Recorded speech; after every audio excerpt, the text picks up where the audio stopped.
Sa simula ng salaysay, si Dariel ay nagtatrabaho sa 4 na heneral ng Devil Army bilang kanilang aide. Hindi siya makapagsagawa ng mga mahika, kaya isang araw ay bigla siyang pinaalis ng mga heneral ng demonyo mula sa hukbo ng demonyo. Nagpaalam si Dariel sa kasama niyang si Lizette at saka umalis sa Devil Army. Si Dariel, isang 32 taong gulang na lalaki, ay nagtatrabaho sa Devil Army mula sa araw na siya ay ipinanganak. Isang batang babae ang sumulpat ng wala sa oras, at hinabol siya ng isang halimaw. Sinikap ni Dariel na pigilan ang halimaw dahil hindi niya ito hahayaang mapahamak.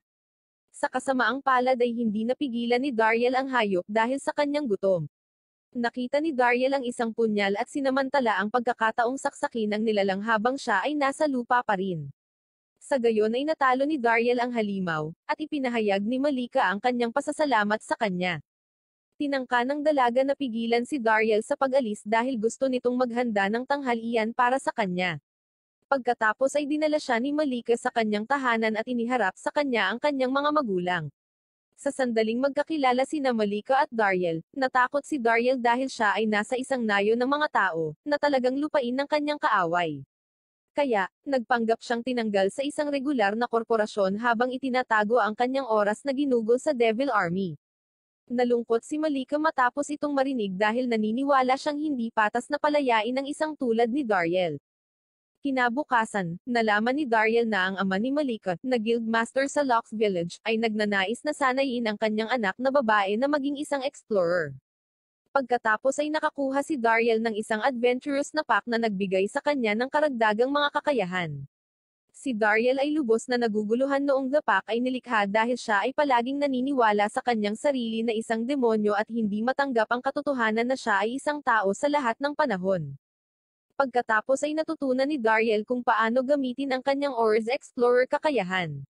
May 4 na iba't ibang uri ng aura, Heat, Sting, at Protect. Ginamit nila ang pamamaraang iyon upang subukang matukoy ang uri ni Dariel, at nagsimula siya sa pamamagitan ng pagsubok sa uri ng Slash. Gayunpaman, hinati niya ang isang malaking puno sa dalawa. Pagkatapos nito, sinubukan niya ang Sting, at sa isang pagsabog, hindi lamang siya sumabog sa apple kundi naghagis din ng mga puno. Si Dariel ay isang makapangyarihang adventurer, kaya ayaw ng guildmaster na maging self-serving at gusto siyang i-propose sa guild sa capital. Naisip ni Dariel na tanggapin ang alok, ngunit habang umiiyak si Malika, nagpasya siyang hindi iyon dahil mas gusto niyang manatili sa nayo ng Locks kasama si Malika at ang kanyang pamilya, na naging napakabait sa kanya. Nang maglaon, nakatagpo niya ang mga lokal at si Gashita, isang D-rank adventurer na minamaliit si Dariel dahil siya ay mas mababang ranggo kaysa kay Dariel. Bukod pa rito, siya ang nag-iisang adventurer sa Locks Village. Pagkatapos ay sinadya ni Dariel na pumili ng isang gawain, ngunit lumabas na natapos na niya ang isang mapaghamong pakikipagsapalaran dahil kasama dito ang pangangaso ng isang malaking unggoy, na dati nang inalagaan ni Dariel nang iligtas si Malika. Kaya, hindi sinasadyang natapos ni Dariel ang pakikipagsapalaran ni Gashita sa pamamagitan ng pagpatay sa halimaw ng mas maaga. Isang bagong misyon upang maalis ang isang malaking langgam ay itinalaga kay Gashita. Pagkatapos ay itinaas si Dariel sa D-rank. Hiniling ni Malika kay Dariel na sumama sa kanya kapag gusto niyang mangolekta ng mga halaman para sa gamot. Kaya naman ginabayan siya ni Malika sa kanyang paghahanap at itinuro sa kanya kung saan makakadiscover ng mga halamang nakapagpapagaling. Tinanggal lang niya ang isang higanteng puno ng kahoy at ipinakita sa kanila ang tamang therapeutic plants. Tinanong siya ni Dariel kung bakit hindi niya natalo ang halimaw sa kanyang sarili, kung saan sinabi niya na habang makapangyarihan, natatakot siya sa labanan. Nang bumalik si Dariel pagkatapos mangolekta ng mga therapeutic plants kinabukasan, nakita niya ang isang galit na si Gashita. Pagkatapos ay nalaman ni Dariel ang tungkol sa isang gawain na kinasasangkutan ng nilalang na Blaze Deathside dahil ito ay hinahabol ng isang mas malaking guild at maaaring patungo sa Village of Locks. Ang guildmaster ay nag-aalala tungkol kay Gashita mula nang matuklasan niya ang kagyat na paghahanap at sinimulang hanapin ito ng mag-isa. Si Gashita, na sumisigaw, ay sinubukang barilin ng mga palaso ang nilalang habang tumatakas mula rito sa kagubatan. Si Gashita ay sinalakay ng halimaw, ngunit nailigtas siya ni Dariel sa pamamagitan ng pagsugat nito. Pagkatapos, sa sobrang galit, ipinagtanggol niya ang kanyang sarili sa pamamagitan ng pagbali sa kanyang espada. Pagkatapos ay sinalakay ni Dariel ang halimaw gamit ang kanyang basag na espada, inihagis ang talim na parang shuriken. Iginalang siya ni Gashita pagkatapos ng araw na iyon at tinukoy si Dariel bilang kanyang nakatatandang kapatid. Nais niyang makasama siya dahil labis siyang nagpapasalamat sa pagliligtas, ngunit hindi siya pinayagan ni Malika at sinubukang pauwiin si Gashita. Iniisip ni Dariel kung ang apat na demonyong general ng army ay nakikipaglaban pa rin sa mga bayani. Lahat sila gustong mabawi si Dariel dahil wala na siya. Gayunpaman, nang marinig ni Barza ang pangalan ni Dariel, nagalit siya dahil kinasusuklaman niya ito. Kinabukasan, bumalik si Dariel mula sa isang misyon at agad na niyakap ni Malika. Kasunod nito, natuklasan ni Dariel mula sa ama ni Malika na malapit nang mawala ang komunidad dahil wala pang bagong residenteng lumipat mula nang makuha ng mga demonyo ang kalapit na Mithril Mine. Bilang resulta, madalas na sinubukan ng mga tao na bawiin ang Mithril, ngunit palagi silang natatalo ng mga demonyo. Pinili niyang pumunta sa Mithril Mine, na sobrang pamilyar niya dahil siya ang namumuno dito noong miyembro pa siya ng Devil Army, bilang tugon sa malungkot na ekspresyon ni Malika at ng kanyang ama. Pumasok si Dariel sa undercover na Mithril Mine at nakilala ang mga Nakers na labis ang paghanga sa kanya. Dahil ipinaalam nila kay Dariel kung gaano ka-brutal ang Trato sa kanila, lahat ng Nakers ay niyakap siya at itinuring siyang parang rockstar. Natuklasan din ni Dariel na si Barza ang may pananagutan sa lahat, at ang mga Nakers ay pinilit na maging alipin mula noong siya ay umalis. Sinikap ni Dariel na tulungan ang mga Nakers sa kabila ng kanilang kalagayan. Ang mga sundalo mula sa hukbo ng demonyo ay nagkatawang tao habang nagtago si Dariel. At ang resulta, nagkagulo ang iba at sinaktan ng isang Naker ang commander. Pagkatapos ay binigyan ng commander ang Devil Army ng utos na patayin ang mga Nakers. Inihanda ng mga demonyo ang kanilang mga spellang sa ganitong paraan, ngunit pinangangalagaan sila ni Dariel bago magsimula ang labanan. Pagkatapos ay inihanda ng mga demonyo ang kanilang mga spell habang ginagamit ni Dariel ang kanyang aura powers. Sa hindi inaasahang pagkakataon, sinubukan ng isang Naker na tulungan si Dariel sa labanan. Pagkatapos ay binigyan ng commander ng demonyong army ang mga tropa na ihanda ang kanilang mga spell, ngunit nilabanan ni Dariel ang bawat demonyo ng paisa-isa bago nila magamit ang kanilang mga spell. Tinangka ng commander na gumamit ng spell para makapinsala kay Dariel, ngunit pinalihis ito ni Dariel at pinalabas ang umaatake. Pagkatapos, natuklasan ni Dariel na ang lalaki ay hindi kahit isang miyembro ng Demonyo Army, ngunit sa halip ay hinirang na komandante dahil ang demonyong si General Barza ay naisip na siya ay nakakatuwa. Hinawi ni Dariel ang kanyang buhok gamit ang kanyang espada para disiplinahin siya habang iniligtas siya. Ang mga demonyong mandirigma pagkatapos ay mahinahong lumabas sa Mithril Mine habang ang pinuno ay tumakas. Bumalik si Dariel sa Locks Village at ipinaalam sa Guildmaster ang tungkol sa pag-agaw ng Mithril Mine matapos mabigles sa pagpili ng Nakers. Hiniling ni Dariel na hayaan ang mga Nakers na magpatuloy sa pagtatrabaho sa Mithril Mine matapos ipahayag ng Guildmaster ang kanyang pagkagulat sa nangyari. Simula noon, mas maraming tao ang lumipat sa Locks Village at ang Mithril Mine ay naibalik sa kontrol ng tao. Tinulungan ni Dariel na lumaki ang populasyon ng kanilang nayon, na ikinatuwa ng Guildmaster. Nakita noon si Zibian na napupuntahan si Barza, na gumawa ng mega bomb gamit ang Mithril Stone.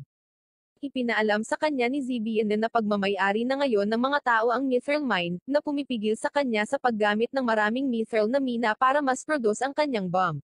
Noong si Barza ay kasama ng Demon King, tinawag niya itong pipi para sa paghawak sa mga Nakers sa pagkaalipin at pagdulot sa kanila ng patuloy na mga problema, ngunit hindi niya inisip ang Mithril Mine. Kahit na pinagbawalan niya si Barza na gawin iyon, medyo nagalit ang Demon King na ginagawa pa rin niya ang mga super bomb. Pagkatapos ay sinabi ng Demon King na ang ama ni Barza, na pinakamalakas sa apat na general, ay nangangailangan ng tulong ni Dariel dahil si Dariel ay palaging sumusuporta sa ama ni Barza habang siya ay isa sa apat na general. Pagkatapos, nanliligaw si Malika kay Dariel sa bayan ng Locks at pinag-uusapan nila ang hinaharap habang pinag-uusapan kung paano siya magiging isang magandang asawa. Sinubukan ni Malika na sabihin kay Dariel na mahal niya ito, ngunit naputol ang kanyang pag-amin ng mag-away si Gashita. Pinuna ng mayabang na adventurer na si Fitobitan mula sa Campbell Village ang dalawa nang subukan niyang ayusin ang argumento sa kabila ng pagkakaroon ng mas mataas na antas ng adventurer.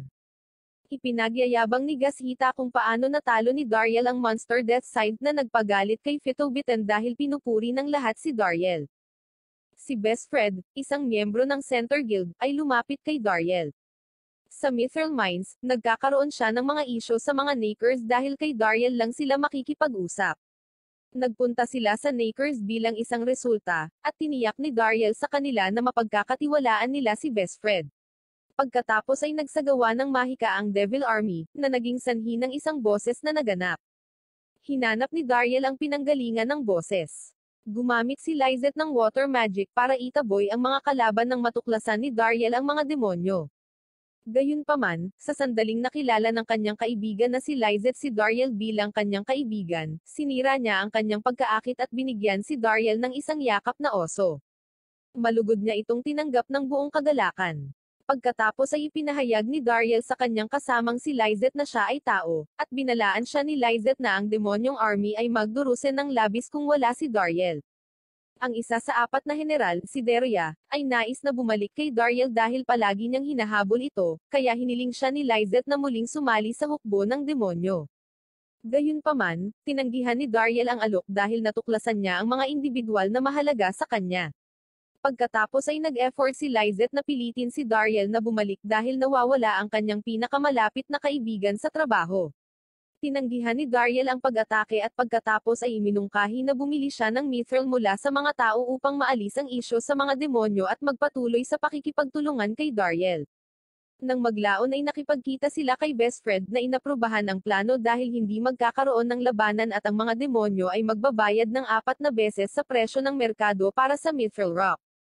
Gayunpaman, tumanggi ang matapang na Fitobitan na tanggapin ito at sinubukang saktan si Lyzet. Nagalit si Best Fred sa adventurer at sinigawan si Fitobitan na wala siyang karapatang makialam sa political partnership. Ang responsibilidad sa paggawa ng Mithril Forge sa nayo ng Lux ay ipinasa kay Dariel kinabukasan. Pagkatapos ay umalis si Dariel sa isang misyon para sa kanyang komunidad. Si Dariel ay nasa nayo ng Campbell kung saan inaasahang masasaksihan niya ang isang forge kung saan maaari silang gumawa ng mga armas ng mithril sa lokal. Sa kasamaang palad, lumitaw si Fitobitan at pinagbawalan si Dariel na pumunta sa kanilang forge dahil hinamak niya si Dariel at gusto niya ang posisyon ni Dariel para sa kanyang sarili. Bumalik si Dariel sa kanyang nayon para ipaalam sa Guildmaster ang issue. Tapos nagpakita si Malika. Sinabi niya na isang matandang lalaki ay hindi nararapat na hinawakan siya ng kanyang malalaking makhis.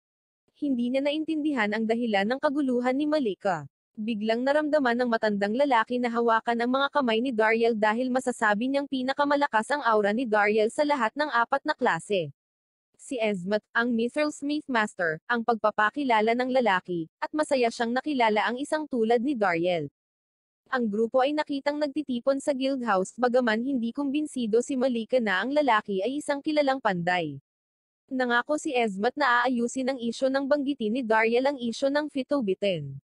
Pagkatapos ay naglakbay sila sa Campbell Village kung saan nakiusap si Esmat kay Fitobitan na payagan siya sa kanyang forge.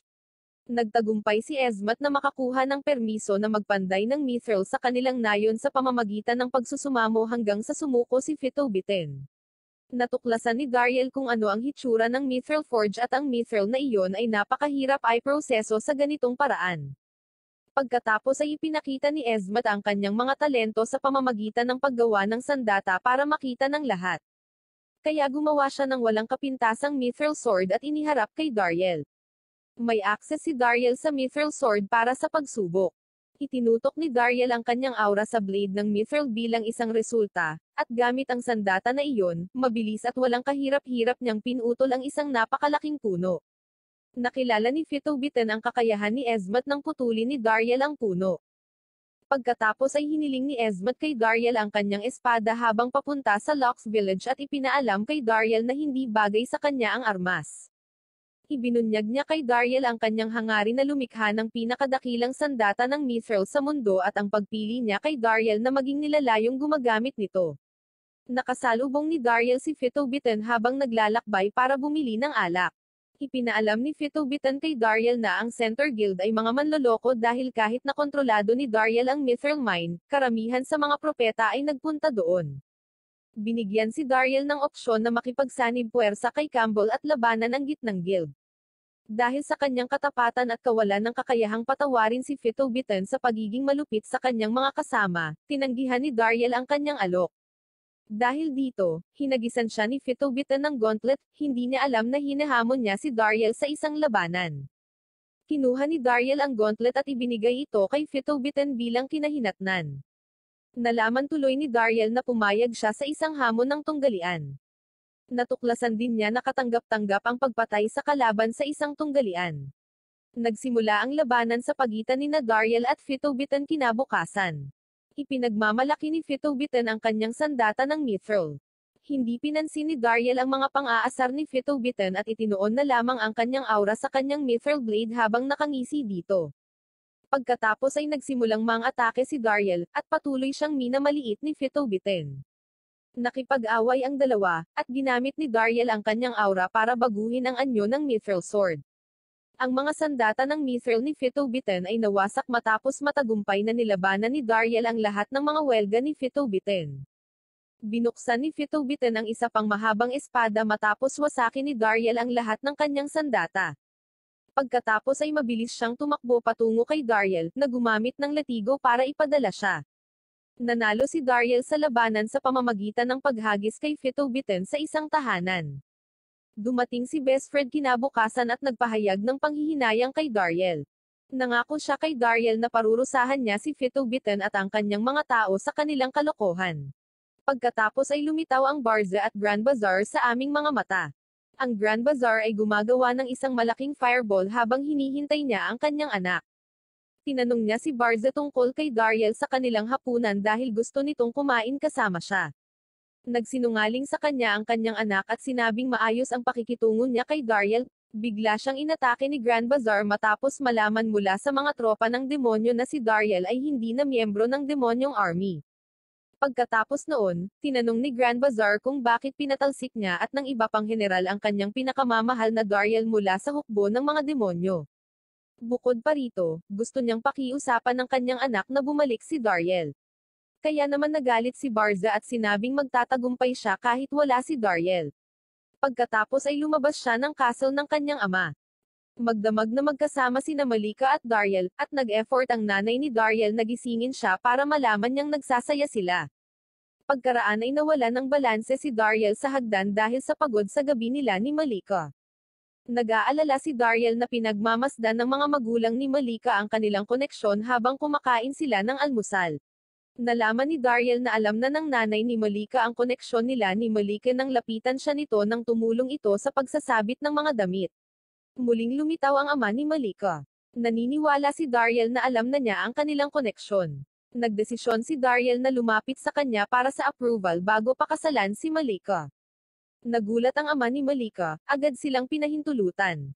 Sa wakas ay ikinasal sina Malika at Dariel. Dahil sa tagumpay ng pagproseso ng mithril, ang pag-aayos ng locks ay lumawak ng husto sa loob ng isang taon.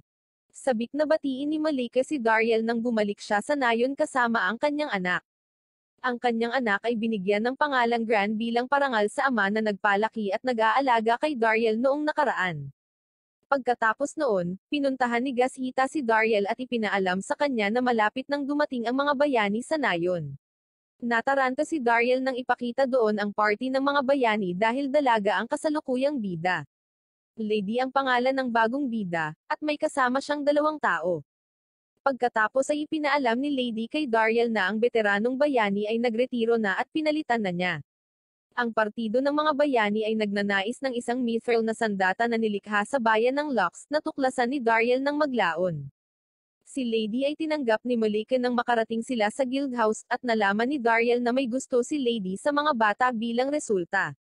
Kinaumagahan, nakahiga pa rin si Lady nang puntahan siya ni Dariel. Pagkatapos ay hiniling niya kay Dariel na ipakita ang mithril weaponry sa kanilang village of Lux para sa kanya. Naglakbay silang dalawa sa Mithril Forge kung saan ipinakita ni Dariel ang paggamit ng mga ginawang mithril na armas ng forge. Dahil dito, hiniling ni Dariel sa panday na si Sakai na gawing kakaibang espada si Lady. Pagkatapos ay sinabi ni Lady na umaasa silang magdagdag sa kanilang hero party. Samantala, nagpakita si Gashita. Nais niyang matugunan ang kanilang mga issue. Bilang resulta, pinahintulutan ang lahat na sumali sa women club na naghahanap ng miyembro sa nayo ng Lux. Si Lady at ang kanyang mga kalaro ay nabigyan ng disbentaha habang nakikipaglaban sa hero party sa buong kompetisyon.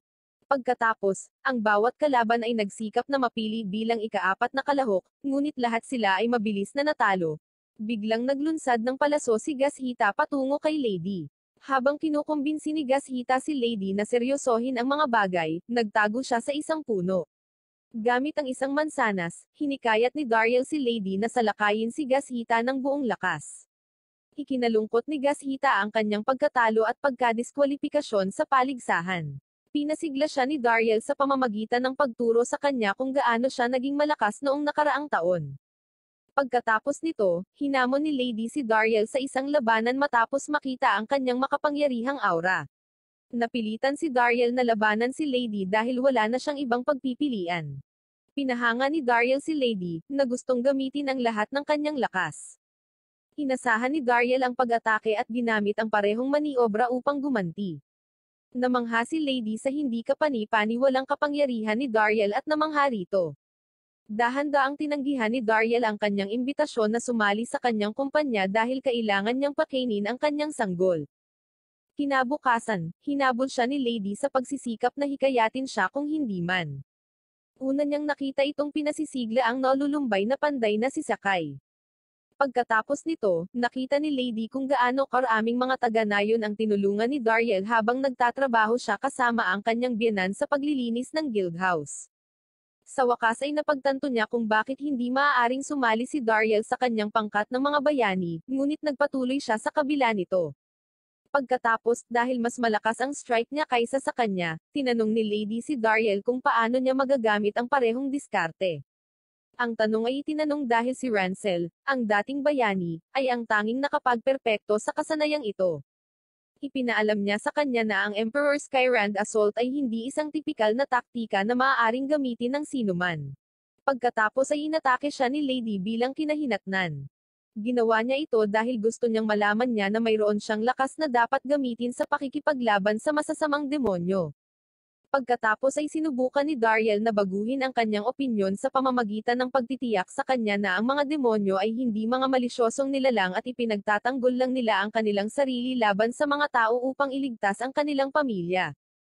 Pagkatapos nang makumbinsi siya ni Dariel na baguhin ang kanyang isip, nagpa siya si Lady na gusto niyang mag-aral sa ilalim niya upang makuha ang kanyang antas ng kapangyarihan. Hindi sinasadyang nakita ng demonyong general na si Zebie na si Lizet nang hindi niya sinasadyang bisitahin si Dariel kinabukasan. Pagkatapos ay naghatid si Malika ng mga pampalamig para sa mga bisita, at sa parehong segundo, ininsulto ni Zebie na si Dariel. Nagalit si Malika sa patronize na tono ni Zebie na sa asawa. Pagkatapos ay sinabi ni Zebie na pumunta siya dahil gusto niya ng mithril sword. Sinaktan ni Zebie na si Dariel nang nasa labas na sila dahil nagalit ito sa kanya dahil sa takot sa kanya ng asawa. Hindi na maalaya ni Zebie na kung gaano kalakas si Dariel, at dahil dito, agad siyang dinaig nito. Kinailangang labanan siya ni Dariel ng maraming beses, at palagi siyang nananaig dahil ayaw niyang kilalanin ang kanyang tagumpay. Ginamit ni Dariel ang kanyang Emperor Skyrend attack para pigilan ang isang bagyo na ginawa ni Zebie na dumiretso sa pamayanan. Pumagitna si Dariel para pigilan ang bagyo, at nailigtas si Zebie nang malapit na siyang mahulog. Pagkatapos nito, ipinakilala sa kanya si Sakai, isang panday, at hindi nagtagal, kinuha niya ito. Dumating ang grupo ng bayani sa nayo ni Dariel. Dahil ayaw niyang makasalubong nila ang demonyong si General Zebie, nag-effort siyang ilihis ang kanilang atensyon. Sinubukan ni Dariel na paghiwalayin sila, ngunit kalaunan ay nagkatagpo sila. Nagpa siya silang dalawa na magsana sa gabi para makapagpahinga. Nalutas ang miscommunication, at binigyan sila ni Malika ng pagkain. Tinanong ni Lady ang dahilan ng presensya ng isang demonyong general sa Lux Village.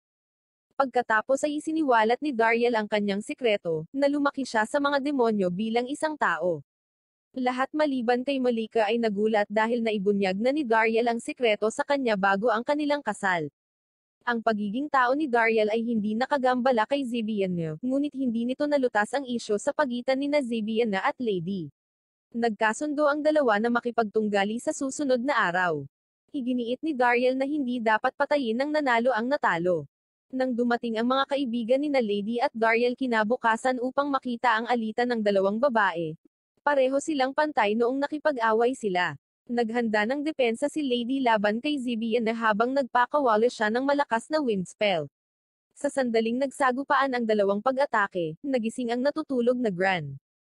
Isang bundok ang biglang bumagsak. Si Gran ay pinangangalagaan ni na Lady at Zibian na. Ang dalawa ay nakahinga ng maluwag na ang sanggol na si Gran ay hindi nasaktan. Dahil kay Gran, nagawa ng dalawa na tapusin ang kanilang alitan. Ang dating bayani, si Rancel, ay muling lumitaw kinabukasan. Dumating si Zibian at naisip ni Dariel na hindi na siya makakauwi ng buhay.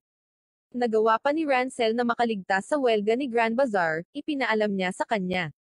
Sinabi ni Dariel na si Rancel ay isang mamamatay tao na makina. Sa hindi inaasahang pagkakataon, may isang batang babae ang nagpakita doon. Nais siyang tulungan ni Dariel, ngunit hindi na kailangan dahil mayroon siyang malambot na lugar para sa mga nilalang ng uri ng tao. Ang dating bayani ay hinahangaan ng lahat sa komunidad, maging ng mga bata. Pinuri ni Rancel si Dariel sa pag-aalaga kay Lady pagkatapos noon. Itinuro din niya sa kanya ang maraming mga bagong diskarte sa pakikipaglaban. Pagkatapos noon, gusto ni Dariel na dalhin si Rancel sa Village of Locks Training Hall para masaksihan niya ang resulta ng pagsasanay ni Lady doon. Pagkatapos ay inatake si Rancel mula kay Lady, ngunit iniwasan niya ang lahat ng suntok nito habang patuloy na pumipirma ng mga autograph para sa kanyang mga admirer. Kalaunan ay natuklasan ni Rancel na si Dariel ay mas makapangyarihan kaysa sa kanya, at naglabas siya ng hamon sa huli. Nag-propose si Dariel na mag-lunch muna sila since hindi naman sila dapat mag-away kapag gutom. Pagkatapos nun, kumain na ng tanghalian sina Dariel at Rancel. Nakita ng isang Rancel ang magic energy noong nagkamali si Zibian na gumamit ng magic. Agad na nagbago ang kanyang aura, at sinadya niyang patayin si Zibian niya. Pinuprotektahan siya ni Dariel gamit ang kanyang talem habang tinangka ni Rancel na patayin ang demonyong general. Dahil tinatangka ni Dariel na ipagtanggol si Zibian, isang demonyo, nagpasya siyang patayin din siya. Naglunsad si Rancel ng ilang mga pag-atake, ngunit halos hindi naiwasan ni Dariel ang lahat. Pagkatapos ay nagpasya siyang magseryoso. Bilang resulta, ang parehong mga mandirigma ay ginamit ang pag-atake ni Emperor Skyran, na nagbanggaan sa isa't isa. Natalo si Dariel dahil mas makapangyarihan ang naunang bayani. Sinubukan siyang pigilan ni Lady habang pareho silang nagsisikap, ngunit wala siyang magawa. Nagtataka si Rancel kung bakit binabantayan ni Dariel ang isang demonyo bago sinubukang patayin ang kanyang kalaban. Tumugon si Dariel dahil sa pag-aalala sa kaligtasan ng mga tao at mga demonyo. Kaya ibinunyag niya sa kanya ang kanyang sikreto. Nakita si Grand Bazaar na nakikiusap sa Demon King na paalisin ang kanyang anak mula sa hukbo ng demonyo samantala. Hindi niya ginawa ang kanyang tungkulin bilang isang demonyong general dahil ang kanyang sariling anak ay gumagawa lamang ng mga isyu para sa hukbo ng demonyo. Kaya naman inasikaso ni Deroya ang lahat ng gawain ng kanyang anak. Naghinala ang Demon King na nagalit din si Grand Bazaar dahil pinaalis ng sarili niyang anak si Dariel mula sa hukbo ng demonyo at iyon ang dahilan kung bakit hindi siya lubos na nagtiwala sa Grand Bazaar. Naalala ni Grand Bazaar ang araw na natuklasan niya si Dariel noong siya ay sanggol pa. Pagkatapos ay sinabi niya na ang tingin niya sa kanila ay pareho niyang anak. Biglang sinabi ng Demon King na alam niya ang kinaroroonan ni Dariel at isiniwalat ito. Namulat din si Rancel sa kasaysayan ni Dariel sa panahong ito. Na siya ay pinalaki ni General Grand Bazaar, isang demonyo. Natuklasan ni Rancel na si Dariel ang kanyang biolohikal na anak nang ilantad niya ang kanyang edad. Ang dahilan ay ang bangkay ng kanyang anak ay nawala sa hangin at ang kanyang asawa ay pinatay ng mga demonyo 33 taon bago. Naglunsad ng pag-atake si Rancel sa Grand Bazaar nang bigla niyang naramdaman ang kanyang makapangyarihang aura, ngunit tinugon ni Grand Bazaar ang isang spell. Ngunit pagkatapos ay nagpakita si Dariel, at muling nagugnay ang dalawang kalaban. Nais nilang magkalaban kaagad. Tinangka ni Dariel na pigilan sila at humingi ng tulong kay Rancel para mahawakan ang issue. Nang maglaon, sinabi ni Grand Bazaar na kamakailan lamang niya nalaman ang tungkol sa kanyang biolohikal na ama, si Rancel. Pagkatapos, dahil inaalagaan niya si Dariel na parang anak, nagsisi siya sa hindi pagbigay sa kanya ng katotohanan. Nagpasalamat si Dariel kay Grand Bazaar sa pagpapalaki at pagtatanggol sa kanya, kaya hindi niya inaasahan ang paghingi ng tawad mula sa kanya. Sa bawat pagkakataon, buong pasasalamat na tinanggap ni Grand Bazaar ang kanyang mga pahayag, na nagpapaliwanag na siya ay naging isang makapangyarihang mandirigma lamang sa pamamagitan ng paggugol ng oras kay Dariel. Galit na galit sa kanya si Ransel dahil sa pagsasabing si Dariel ang kanyang pride at treasure. Hindi niya kayang makitang lumaki ang kanyang anak na siyang dahilan. Alam ni Grand Bazaar ang kanyang sama ng loob at nais niyang tanggapin ang buong responsibilidad. Nagdesisyon siya na dapat ilabas ni Ransel ang galit sa kanya. Nais ng dalawa na sumabak sa labanan, at hindi na sila napigilan ni Dariel. Biglang sumulpat si Malika. Pinipigilan niya silang dalawa sa pamamagitan ng pagbanggit sa kanila ng kanyang apo, si Gran. Pareho silang lolo ni Baby Gran, dagdag pa niya habang inihaharap sila kay Baby Gran. Naisantabi ni Ransel ang sama ng loob niya sa mga demonyo nang may akap niya si Gran. Pagkatapos ay lumitaw si Barza sa hukbo ng demonyo. Siya ay nagpaplano ng isang partido para sa kanyang sarili. Ipinaalam sa kanya ng isang utusan na walang dadalo sa kanyang selebrasyon dahil balak ng demonyong hari na paalisin siya sa hukbo ng demonyo sa kahilingan ng kanyang ama. Pinagtatalunan ng mga lolo ang pangalan ni Gran habang nilalaro nila siya. Nang magsimulang humagulgol ang sanggol na si Gran, tinawag siya ng kaibigan ni Dariel na si Lizette. Biglang gustong kausapin ni Gran si Lizette na nagrereklamo tungkol sa hinaharas ng mga may balbas. Kinausap ni Gran si Lizette sa kanyang sanggol na wika. Pinuri ni Ransel si Grand Bazaar sa magiliw na pagpapalaki kay Dariel upang maging isang mabuting tao pagkatapos magsalita si Grand Bazaar tungkol kay Dariel sa nakaraan. Humiling si Lady ng pagsasanay kay Ransel kinaumagahan. Kaya naman kinwestiyon ni Dariel ang kanyang motibasyon sa patuloy na pagsalungat sa demonyong hari. Ipinaalam ni Ransel kay Dariel na mayroong isang alamat na nakapalibot sa Demon King, ayon sa kung saan siya ang pinagmumulan ng kapangyarihan ng demonyo. Nagpasya si Lady na ipagpatuloy ang kanyang kurso dahil gusto niyang magkaroon ng sariling konklusyon tungkol sa moralidad ng pakikipaglaban sa mga demonyo. Dumating si Gashita kasama si Fitobiten. May mga issue daw sa Mithril Mine. Nang makarating sila sa minahan ng Mithril, nakita nila ang isang nilalang na nawalan ng kamay at naninira sa lahat ng dako. Sinadya ng iba na pigilan ang halimaw, ngunit pinili ni Dariel na iligtas ang Nakers at ang minahan. Si Dariel ay nasa ruta upang iligtas ang Nakers sa minahan ng Mithril pansamantala. Ang Grand Bazaar ay nakipag-away kay Salamander, isang mahiwagang flame beast. Tinulungan ni Zibian na si Lady at ang kanyang squad habang sinasalakay nila ang apoy na hayop. Ginamit ng Salamander ang kanyang hininga sa pag-atake. Tinulungan ng Grand Bazaar si Lady at ang kanyang partido nang maging mapanganib ito para sa kanila sa pamamagitan ng pagsipsip ng mahiwagang pagsalakay ng apoy ng hayop. Lumipad ang Salamander patungo sa Nakers nang unang dumating doon si Dariel. Pinagsama-sama ni Ransel at Dariel ang kanilang mga pag-atake. Hinarap siya ni Emperor Sky. Tinangka ng Salamander na takutin si Dariel sa kabila ng nagawa ni Dariel na itulak ito pabalik kasama ang kanyang ama. Nang tuluyang huminto si Dariel sa harap ng Salamander, nagawa niyang itaboy ito. Biglang ninais ni Grand Bazaar na iwan si Dariel at bumalik sa Demon Palace. Nakahinga ng maluwag ang mga Nakers na nailigtas sila ni Dariel nang walang insidente at sinamahan siya ng kanyang mga kaibigan.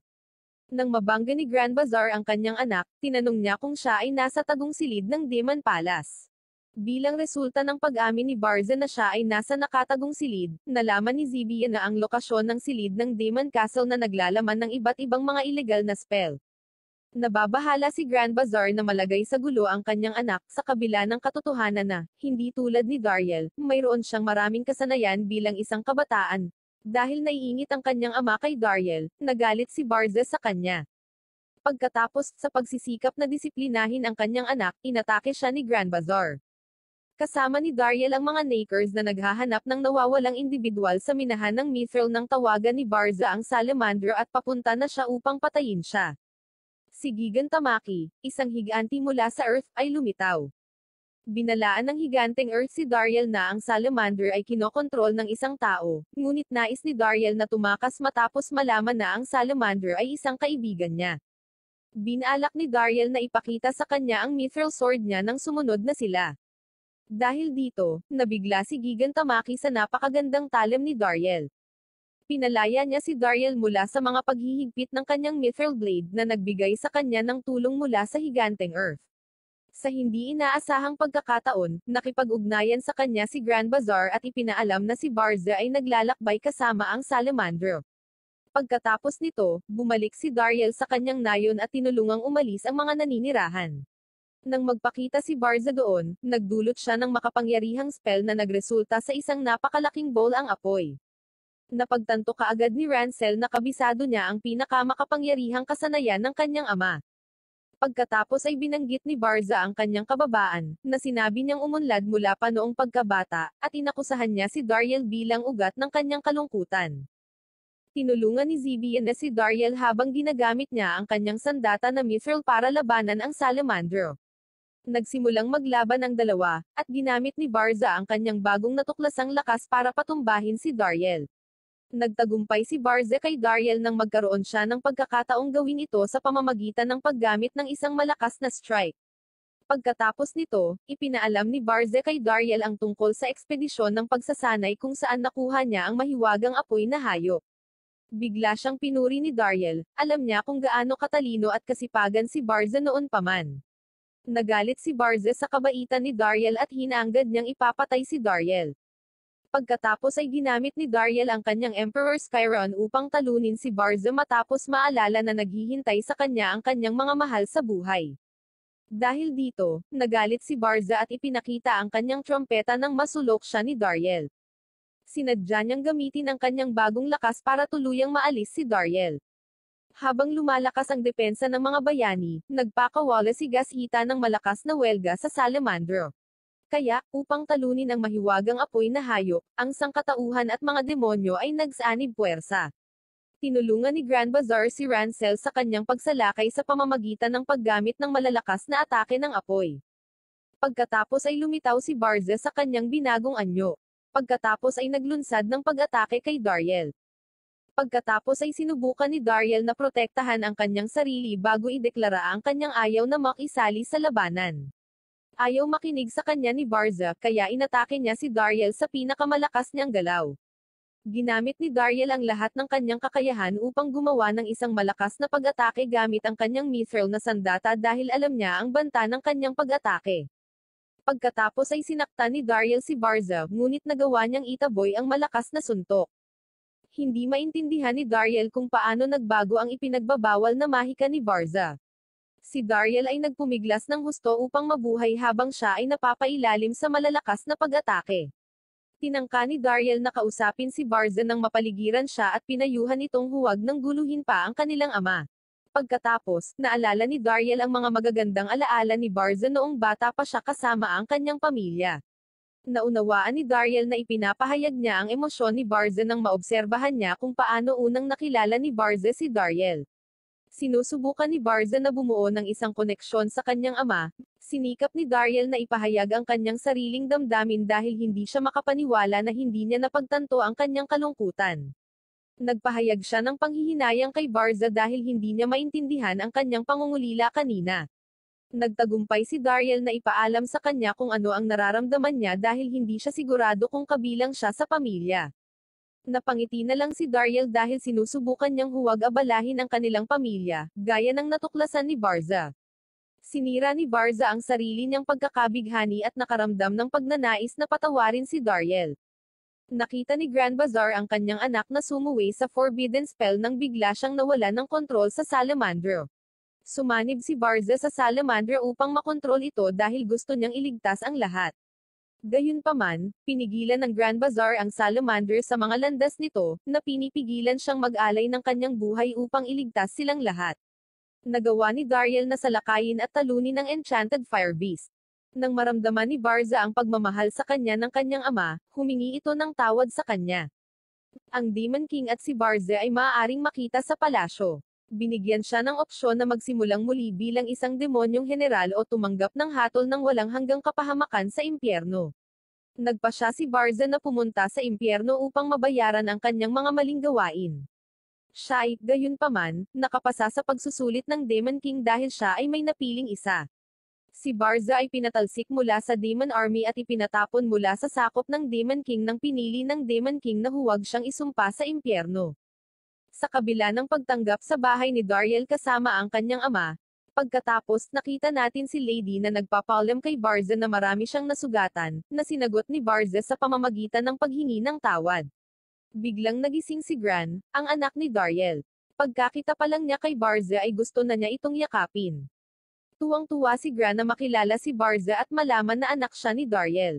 Kasunod nito, lumikha si Gashita ng isang pagpipinta nina Dariel at Barza bilang isang solong pinalawak na pamilya. Tiyaking mag-subscribe at i-on ang notification bell para sa higit pang mga video na tulad nito. Salamat sa panonood.